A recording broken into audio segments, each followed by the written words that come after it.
কিছু কমেন্টসের কথা আমি বলতে আসলাম।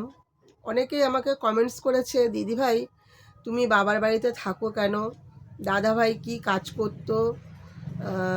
দাদাভাইয়ের কি হয়েছিল, কি করে মারা গেছে? তারপরে হচ্ছে তুমি তোমার ভাইদের উপরে নির্ভর কেন?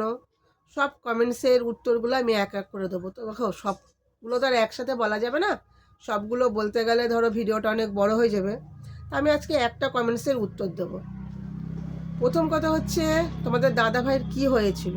তোমাদের দাদাভাইয়ের ভুল ট্রিটমেন্টে, ভুল ওষুধে তোমাদের দাদাভাইয়ের দুটো কিডনি ড্যামেজ হয়ে গেছিল।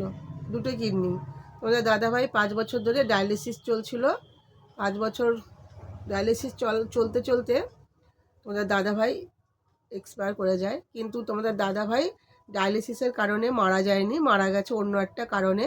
যেই কারণটা এই মুহূর্তে আমি বলতে পারবো না, কারণ আমি একটা জায়গায় আটকা আছি।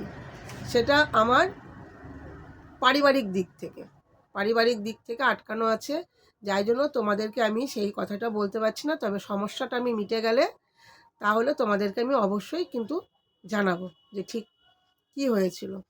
তা এই একটা তোমাদেরকে জানালাম। এরপরে আমি তোমাদেরকে নেক্সট ভিডিওতে বলে দেবো যে আমি কেন বাবা বাড়িতে থাকি, কেন ভাইদের উপরে নির্ভর, তোমাদের দাদাভাই কী করতো।